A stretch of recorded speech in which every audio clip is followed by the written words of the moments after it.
दोस्तों नमस्कार। नमस्कार लखनऊ, नमस्कार वेद विद्या, नमस्कार हिंदुस्तान।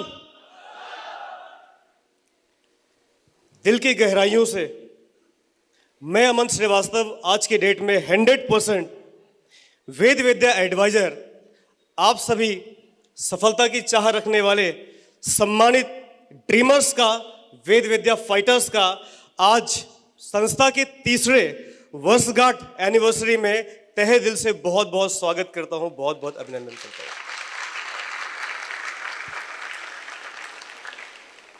आज बहुत ही खुशी का दिन है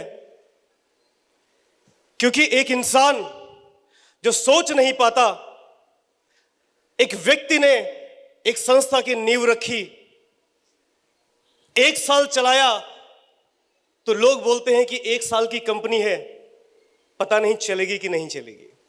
2 साल भी चलाया फिर भी लोगों ने डायलॉग मारे, पता नहीं चलेगा कि नहीं चलेगा।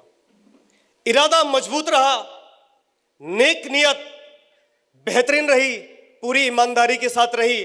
और साथियों, आज उसी नेक नियत और एक दमदार नेतृत्व का कमाल है कि आज हिंदुस्तान के हर दिल पर राज करने वाली इकलौती वेद विद्या संस्था अपनी 30वीं वर्षगांठ मना रही है।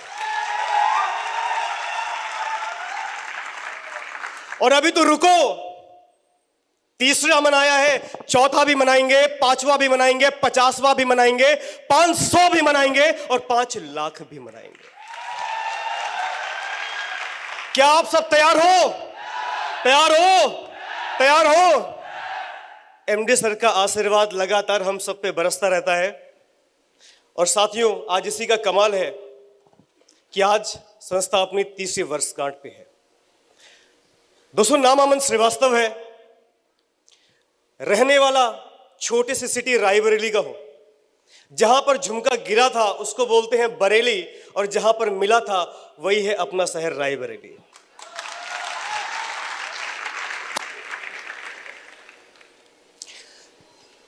पढ़ाई करने के साथ में पार्ट टाइम मैंने नौकरी किया। परिस्थितियां कुछ ऐसी डगमगाई कि मजबूरी में मुझे नौकरी करना स्टार्ट करना पड़ा। रायबरेली से मैं लखनऊ आया था अपनी स्टडी को कंप्लीट करने के लिए। एसएससी मैंने ग्रीन प्लस का कार्ड बनवाया, महिंद्रा के अंदर में, बहुत सारे लोग जानते भी होंगे। लेकिन कुछ फैमिली सिचुएशन ऐसी डगमगाने की वजह से मुझे नौकरी करनी पड़ी।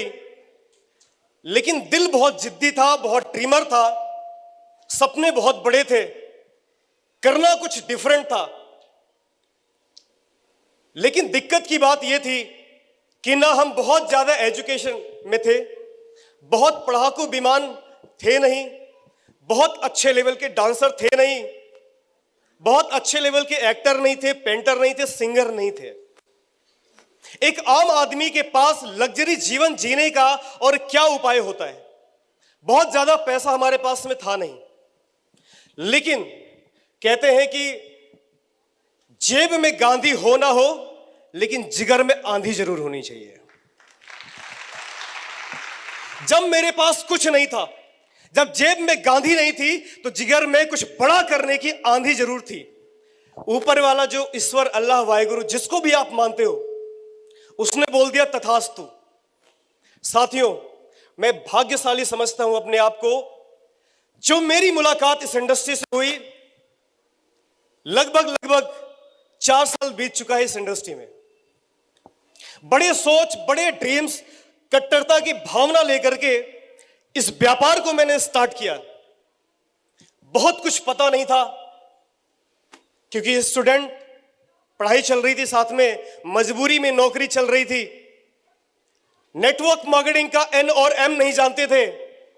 जब स्टार्ट किया तो सबसे पहला हमारे घर से विरोध स्टार्ट हो गया। मुझे नहीं पता है, आज मैंने कोई तैयारी नहीं की है यहां पर क्या बोलना है क्या नहीं बोलना है, लेकिन जो बोलूंगा दिल से बोलूंगा, सच बोलूंगा, और वादा है आपके दिल तक जाएगा।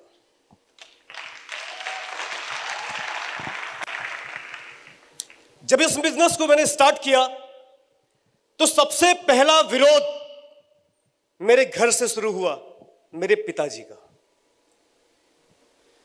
कि देखो जी ये तो प्रधानमंत्री बनने की तैयारी कर रहे हैं, 3 महीने के बाद में BMW आके खड़ी हो जाएगी।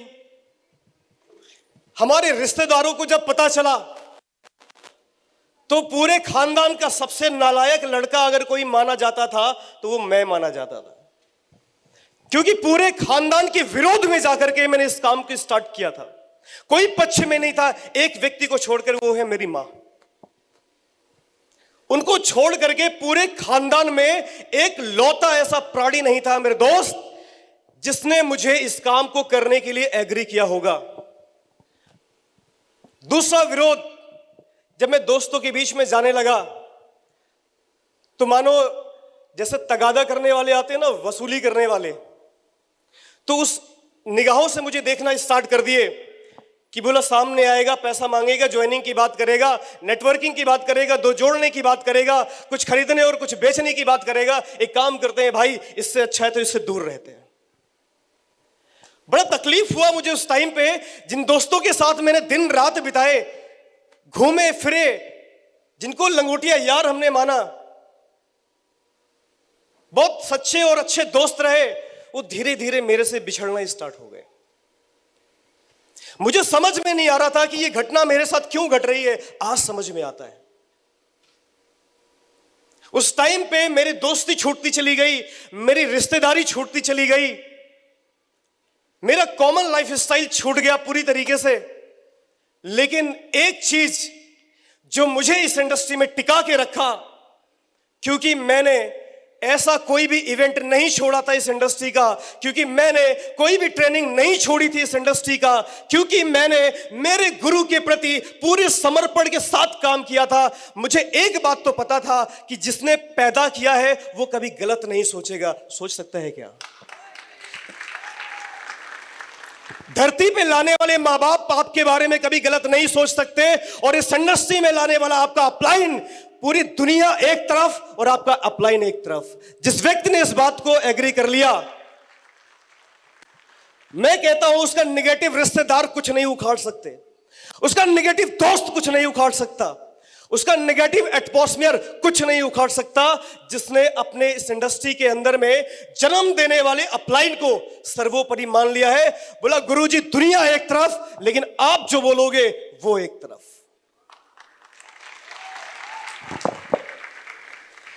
इसी मानसिकता के साथ में मेरी प्रीवियस कंपनी के अंदर में मैंने काम किया। करीब 4 साल मैंने उस इंडस्ट्री में, उस कंपनी में दिया। मुझे नहीं पता था बिजनेस कैसे होता है, मुझे नहीं पता था what is the real fundamental of network marketing industry, मुझे नहीं पता था इसके मेरिट्स एंड डीमेरिट्स, मुझे नहीं पता था इसमें दांव पेच क्या, कैसे क्या लीडर्स करते हैं, मुझे कुछ नहीं पता था। कोरा कागज। इस इंडस्ट्री में पहली बार, बहुत सारे लोग जानते होंगे मेरी प्रीवियस कंपनी के बारे में, और लगभग लोग उसी कंपनी से यहां पर बैठे भी हुए। भाई एक बार हल्ले के साथ में बता सकते हो कितने लोग हैं? Just raise your hands. साथियों, पूरी मजबूती के साथ, नाम कोई नहीं लेगा, पूरी मजबूती के साथ, कट्टरता के साथ 4 साल मैंने बिताए, बड़े सोच के साथ, बड़े ड्रीम के साथ। कुछ समय बीतने के बाद कहते हैं कि प्रभाव लाइक अ गन, हम अपलाइन को अपने टीम में जाने के बाद में ब्रह्मांड, भगवान सब कुछ बनाते हैं, और ये एक प्रथा है, ये एक प्रोसेस है, ये हम सभी को करना पड़ता है। इससे एक प्रभाव क्रिएट होता है, और प्रभाव लाइक अ गन, गन बंदूक के समान होती है। अच्छे हाथ में होगा यूज होगा, गलत हाथ में होगा मिसयूज होगा।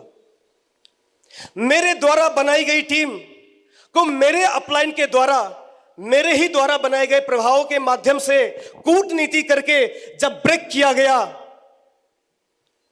तो मुझे एक चीज एहसास हो गई। मैं इस इंडस्ट्री में क्यों दोबारा काम कर रहा हूं, उसका रीजन मैं आपको बताना चाहता हूं, उसका कारण मैं आपको बताना चाहता हूं। पैसा कमाने का जो इच्छा है वो सबकी होती है, हर एक इंसान इस इंडस्ट्री में, इस हॉल के अंदर में बैठा है कुछ बड़े सपने लेकर के, वेद विद्या के अंदर में डायमंड बनने के लिए, महाराजा बनने के लिए, करोड़पति इस इंडस्ट्री में आया है लग्जरी लाइफ स्टाइल मेंटेन करने के लिए। मैं भी आया था, दिन रात एक कर दिया मैंने। शायद मेरी मेहनत को समाज, दुनिया, मार्केट, बहुत सारे लोग जानते हैं, लेकिन उसके बावजूद भी मेरे अपलाइनों के द्वारा जब मेरे ही टीम में कूटनीति करके मेरी टीम को खराब किया गया, तो एक कसम मैंने उस दिन खाई कि अमन श्रीवास्तव, आज के बाद तुम्हारी टीम के अंदर में ये किसी के साथ में नहीं होगा, ये मैं प्रॉमिस करता हूं। जो दर्द मैंने सहे हैं, वो दर्द मेरी टीम के अंदर में जीवन में कभी किसी को नहीं मिलेगा। इस व्यापार में पुनः स्टार्ट करने का जो सबसे बड़ा उद्देश्य बना, बहुत सारे कमिटमेंट जो मेरे से किए गए थे वो फेल हुए। एक कसम मैंने उस दिन खाई, जब उससे मैं तकलीफ, उसकी पीड़ा मुझे अंदर तक हुई, तो मैंने एक कसम खा ली कि आज के बाद अमन श्रीवास्तव, तुम्हारी टीम के अंदर में काम कोई भी करे, कैसा भी करे, लेकिन जो तुमने कमिटमेंट कर दिया वो कुछ भी कर लेना, जान पे खेलना, उस कमिटमेंट को निभा देना मेरे यार। जब मेरे ही वहां पर कई सारे अपलाइन, जिनको मैं प्रेरणा का स्रोत मानता था, जब उनके माध्यम से अबे तबे तू तड़ा कई सारे बॉसगिरी स्टार्ट हो गई, तो मुझे एक चीज महसूस हो गई बीइंग अ लीडर, कि ये नहीं होना चाहिए इस बिजनेस के अंदर में। तब मैंने एक कसम उस दिन खाई कि ये इंडस्ट्री बॉसगिरी से नहीं, भाईगिरी से भी चलाई जा सकती है। ये इंडस्ट्री तानाशाही से नहीं, लीडरशिप से भी चलाई जा सकती है। ये इंडस्ट्री कूटनीति करके नहीं, एक बढ़िया सा प्यारा सा स्ट्रेटजी बना के भी चलाई जा सकती है। ये इंडस्ट्री किसी को गिरा के नहीं, किसी को उठा के भी बनाई जा सकती है। और साथियों, आज से 8 या 9 महीना पहले 7 मार्च, हिंदुस्तान की सबसे मजबूत कंपनी जो लाखों दिलों पर राज करती है, वेद विद्या संस्था के रचयिता आदरणीय श्री पदम सिंह सर से मेरी मुलाकात होती है। इस इंडस्ट्री से विश्वास टूट चुका था पूरी तरीके से कि जो वहां पर हुआ फिर यहां पर ना हो जाए, लेकिन सर ने एक विश्वास दिलाया कि अमन जी, एक बात बताना कि घर के अंदर में, आपके परिवार में कई सारी शादी हुई होंगी, तलाक भी हुए होंगे, तो क्या आप शादी नहीं करोगे? मैंने कहा गुरुजी बिल्कुल। बोला कई सारे आपके घर के अंदर में लोग फेल भी हुए होंगे 12th क्लास, क्या आप अपने नेक्स्ट जनरेशन को पढ़ाना नहीं चाहोगे? मैंने कहा सर बिल्कुल पढ़ाऊंगा। बोला क्यों? जरूरी है कि पांचों उंगली एक जैसे, सारे लोग, सारे लीडर एक जैसे होंगे? मैंने कहा नहीं सर, मेरे को एक वादा, एक विश्वास पदम सर ने दिलाया। मैं चाहता हूं कि जब मैं सर का नाम लूं, एक बार सर के लिए प्यारी सी दमदार हल्ले वाली क्लैपिंग जरूर होनी चाहिए, जोरदार।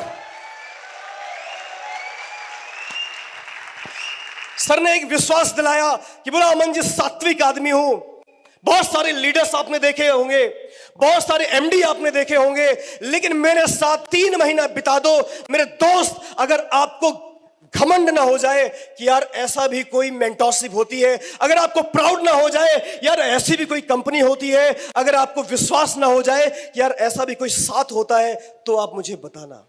साथियों, 8 महीना बिता चुका हूं। कितने? 8 महीना बिता चुका हूं। अगले 2 महीने के बाद 9th रैंक, 10 दिन के बाद 9th रैंक करके आ रहा हूं। अगर मैं 10 महीने की इनकम टोटल बातचीत करूं तो लगभग 22 लाख रुपए हो जाएगी। और अगर 5 महीने की बात करूं, जहां पर मैं 2030-2032 तक सोच नहीं पा रहे थे कि कभी हमारे पास भी लग्जरी गाड़ी आएगी, लग्जरी लाइफ होगी, साथियों अगले 5 महीनों के अंदर में गुरुदेव के आशीर्वाद से, जो मेरे माधव हैं उनके आशीर्वाद से, वेद विद्या के दमदार प्रोडक्ट के वजह से, दमदार पे आउट की वजह से, साथियों ऑडी Q3 प्रीमियम प्लस लेकर के आ रहा हूं आपके बीच में।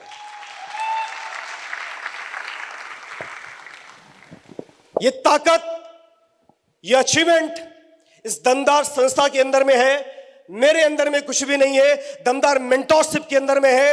अगर जिस मानसिकता के साथ मैं इस इंडस्ट्री में काम कर रहा हूं, आप कर गए साथियों, वो दिन दूर नहीं होगा। ये स्टेज आपका होगा, ये माइक आपकी होगी, ऑडी आपकी होगी, डायमंड आपका होगा, जिंदगी आपकी होगी और आपकी जिंदगी अपने मुताबिक होगी। क्या टिके रह सकते हैं? 4 साल टिके रह सकते हैं? 4 साल टिके रह सकते हैं बिना किसी के सुने हुए, बिना किसी के माने हुए, बिना लेफ्ट राइट हुए? खाओ अपनी अपनी वाली की कसम। 4 साल टिक सकते हैं साथियों। एक बात का मैं दावा कर सकता हूं, अगर आप 4 साल इस इंडस्ट्री के अंदर में टिक गए, कसम पैदा करने वाले की दुनिया की कोई ताकत ऐसी नहीं है जो आपको डायमंड बनने से रोक सके, जो आपको ऑडी भी चलने से रोक सके, जो आपको करोड़पति बनने से रोक सके, जो आपको सेलिब्रिटी बनने से रोक सके। टिकने के लिए तैयार है? देने के लिए तैयार है? सफर में साथ बने रहने के लिए तैयार है? Thank you so much, wish you all the best. Thank you so much, बहुत बहुत धन्यवाद।